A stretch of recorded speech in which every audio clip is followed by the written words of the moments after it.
Hello all, welcome to the DKT Yeshwantrao Chauhan Polytechnic Inchalgarhi. In this series of video lecture, we're going through the subject management.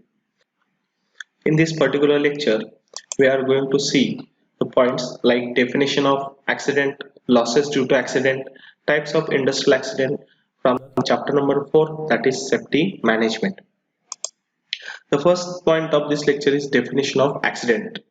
An accident is an unplanned and undesired event which results into unacceptable and undesired consequences.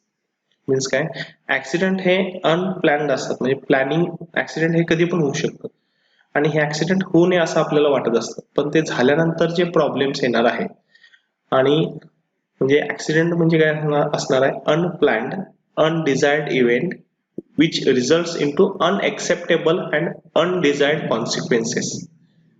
म्हणजे unacceptable आणि undesired आपल्याला जे नको आहे accident झाल्यामुळे काय होणार आहे की आपल्याला जे नको आहे तेच परिणाम आपल्याला होणार आहे. The consequences might be injury and or damage to equipment, machinery, raw material or finished product or damage to environment.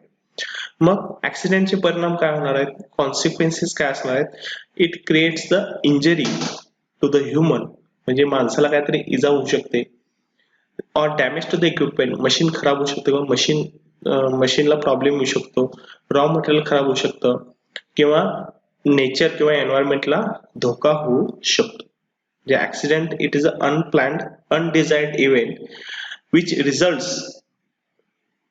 Unacceptable and undesired consequences म्हणजे ऍक्सिडेंट हे कधी पण होऊ शकतात आणि त्याचे जे परिणाम आहेत ते भयानक असतात किंवा ते आपल्याला नको असणारे परिणाम होतात. Accident is an unfortunate and sudden mishappening which causes damage or loss of property, material or human. Accident मुळे काय होणार आहे लॉस ऑफ प्रॉपर्टी होणार आहे लॉस ऑफ ह्युमन होणार आहे किंवा मटेरियलचा लॉस होणार आहे. A person may receive a minor physical or bodily injury while working as the outcome of accident.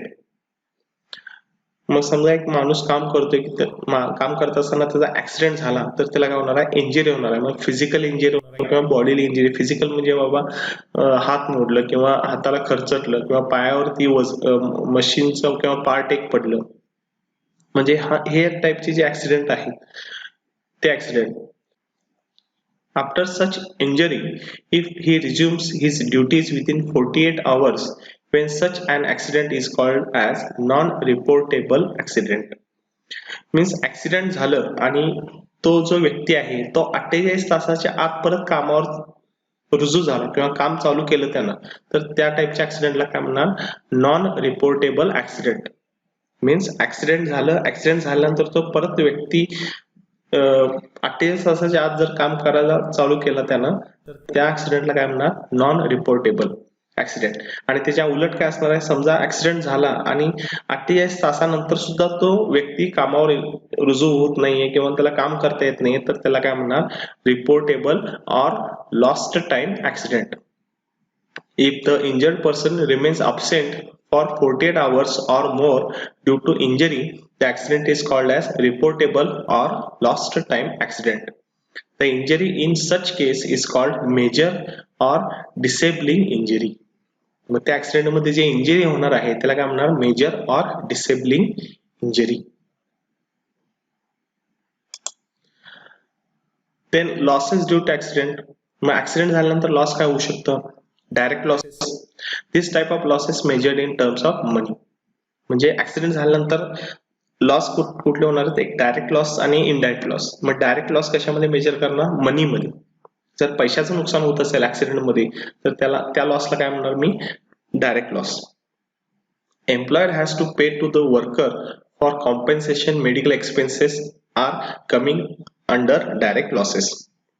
मग पैशाचं नुकसान म्हणजे काय डायरेक्ट लॉसेस मीन्स काय पैशाचं नुकसान. मग पैशाचं नुकसान कुठल्या स्वरूपात होणार आहे समजा ऍक्सिडेंट झाला वर्करचा ऍक्सिडेंट झाला तर त्या वर्करला मेडिकलचा खर्च असेल किंवा त्याला कॉम्पेन्सेशन देण्यासाठी जो खर्च असणार आहे तो कुठल्या स्वरूपात असणार पैशाच्या स्वरूपात असणार आहे. म्हणून काय म्हणलेला डायरेक्ट लॉसेस. आता इनडायरेक्ट लॉसेस मीन्स काय, the sources or indirect losses are as follows. Loss of time of injured person, म्हणजे समजा ज्याला इंजरी झालेली आहे त्याचा टाइम वेस्ट होणार आहे. Loss of time of supervisor, सुपरवायझरचा पण टाइम काय होणार आहे, लॉस होणार आहे. कारण का, समजा एका वर्करला इंजरी झाली किंवा त्याचा ऍक्सिडेंट झाला तर सुपरवायझर त्याला ट्रीटमेंट देणार आहे, त्याला घेऊन हॉस्पिटलला जाणार आहे. यामध्ये काय होणार आहे, सुपरवायझरचा टाइम लॉस होणार आहे. Loss due to damage cost to machine, machine खराब झालं, that is a indirect loss. Loss due to reduction in efficiency of worker and other workers due to fall in their morale. आता समजा एका माणसाचा accident झालं, accident झाल्यानंतर काय होणार आहे, त्या माणसाची इफिशियन्सी, काम करण्याची इफिशियन्सी काय होणार आहे, कमी होणार आहे. त्याचप्रमाणे त्या ऍक्सिडेंट बघितल्यामुळे किंवा त्या एका वर्करचा ऍक्सिडेंट झाल्यामुळे दुसरे वर्कर सुद्धा काम करायला घाबरणार आहे. तो पण एक प्रकारचा लॉस असणार आहे. Losses to the injured worker due to the loss to his income. मग आता ज्यावेळी ऍक्सिडेंट होणार आहे वर्करचं, त्यामुळं त्याला सुद्धा जो वर्कर आहे त्याला सुद्धा लॉस होणार आहे, त्याचं इन्कम कमी होणार आहे. लॉस इन मेडिकल एक्सपेंडिचर, त्याला खर्च, मेडिकलचा खर्च करायला लागणार आहे. And pain felt by worker which can not be compensate, means काय, त्याला जी इजा होणार आहे त्यामुळे त्याला जे जखम किंवा त्याचं दुःख होणार आहे, ठीक आहे, ते जे त्याला म्हणतात पेन, पेन जे होणार आहे ते पण काय झालं, इनडायरेक्ट लॉसेस मध्ये येणार आहे. म्हणजे डायरेक्ट लॉस काय असणार आहे, पैशाच्या स्वरूपात, आणि इनडायरेक्ट लॉस काय असणार आहे, एकतर मशीनचं लॉस झालं किंवा टाइम लॉस झाला किंवा इफिशियन्सी वर्करची कमी झाली, त्यानंतर इन्कम कमी झालं वर्करचं, या टाइपचे जे लॉसेस आहेत त्याला काय म्हणणार, indirect losses. Then types of industrial accidents. Industrial accidents कुठल्या कुठल्या टाइपचे असतात, एक तर मशिनरी ऍक्सिडेंट आणि non machinery accidents. Machinery accidents means काय, मशीनमुळे जे ऍक्सिडेंट्स होणार आहेत ते काय झालं, machinery accidents. Machinery accidents caused due to inadequate safeguards of machines. This can be reduced by providing safety guards on belts, gears, etc. तर मशिनरी ऍक्सिडेंट्स कुठल्या कशा पद्धतीने होणार आहे, समजा गिअर आहे, गिअर फिरत असतात किंवा बेल्ट फिरत असतो, त्यामध्ये समजा चुकून हात गेला किंवा गिअर मध्ये हात गेलं, ठीक आहे, किंवा रोटेटिंग पार्ट मध्ये जर हात गेला तर ऍक्सिडेंट होऊ शकतो. मग समजा ह्या टाइपचे ऍक्सिडेंट जर होऊ नयेत असं वाटत असेल तर त्यावरती काय असणार आहे, जे मुव्हिंग पार्ट्स आहेत त्याच्यावरती तुम्ही काय करायला पाहिजे, एक गार्ड घालायला पाहिजे किंवा एक जाळी प्रकारचे गार्ड असतात, ते गार्ड त्यावरती बसवायला पाहिजे. तर समजा ह्या प्रकारचे ऍक्सिडेंट्स होणार आहेत, जे मुव्हिंग पार्ट मध्ये हात गेल्यानंतर किंवा पाय गेल्यानंतर जे ऍक्सिडेंट्स होणार आहेत, त्या टाइपच्या ऍक्सिडेंटला काय म्हणणार, machinery accident. Non-machinery accidents means causes due to personal reasons such as age, physical weakness, inexperience, and carelessness, or from the plant conditions such as poor ventilation and illumination. हे जे ऍक्सिडेंट्स मशिनरीमुळे जे होणार नाहीये, मशिनरीमुळे जे होणार नाहीये त्या टाइपच्या ऍक्सिडेंटला काय म्हणणार, non machinery accident.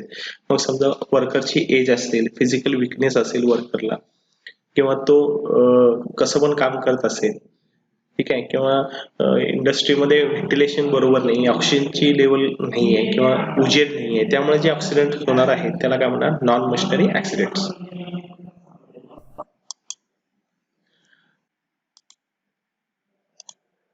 Some other types of accidents are based on severity and degree of injuries. Means ते किती घातक आहे किंवा त्याचं प्रमाण, ऍक्सिडेंटचं प्रमाण किती आहे त्याप्रमाणे.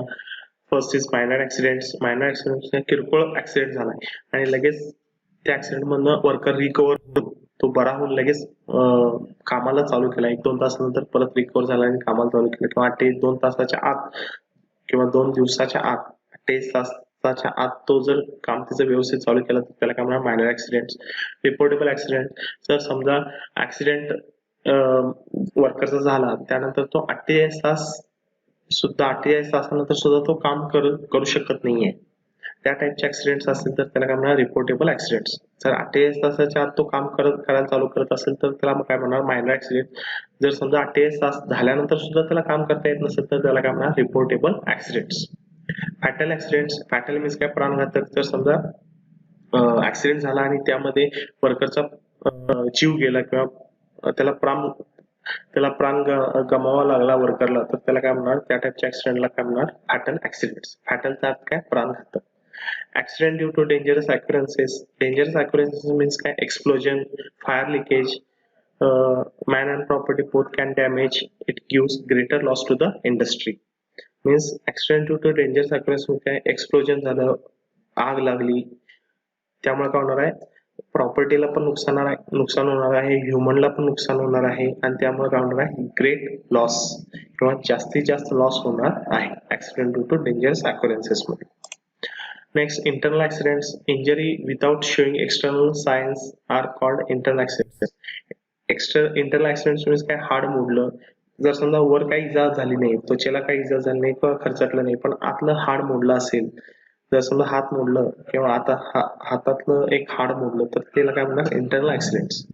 External accidents, injury with external signs is called external accidents. समजा हातातनं रक्त आलं किंवा हातावर काहीतरी वजन पडलं आणि हातातनं रक्त चालू झालं, किंवा डोक्यावर काहीतरी पडलं, डोक्यातनं रक्त यायला चालू झालं, तर त्याला काय म्हणणार, एक्सटर्नल ऍक्सिडेंट्स. म्हणजे एक्सटर्नली जे दिसणार आहे, समजा रक्त आलं तर आपल्याला काय होणार आहे, ते ऍक्सिडेंट एक्सटर्नली ते ऍक्सिडेंट दिसणार आहे. इंटरनल ऍक्सिडेंट म्हणजे समजा हात मोडलं, म्हणजे हाड मोडलं असेल तर वरनं आपल्याला दिसणार नाही, ते इंटरनल ऍक्सिडेंट झालं किंवा इंटरनली ते डॅमेज झालेलं आहे.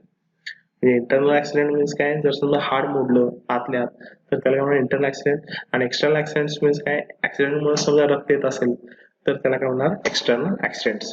Temporary accidents, permanent accidents. समजा टेम्पररी ऍक्सिडेंट्स मीन्स काय, की समजा एक 2-3 महिन्यानंतर 2-3 महिन्यानंतर तो समजा वर्कर रिकवर झाला ऍक्सिडेंट मध्ये, समजा हात मोडला, हाताला प्लास्टर घातलं, प्लास्टर एक 2-3 महिन्यानंतर काढलं आणि तो परत कामाला चालू केलं, तर म्हणणार temporary accident.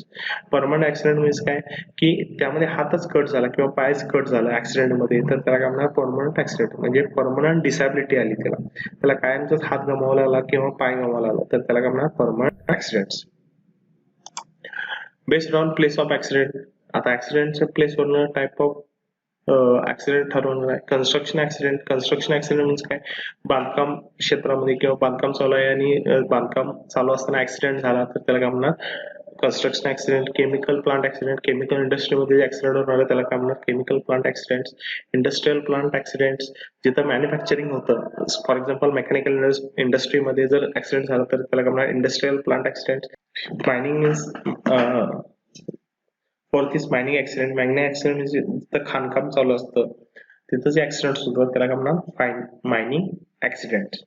In this lecture, we covered the points like definition of accident, losses due to accident, and types of industrial accidents. Thank you all.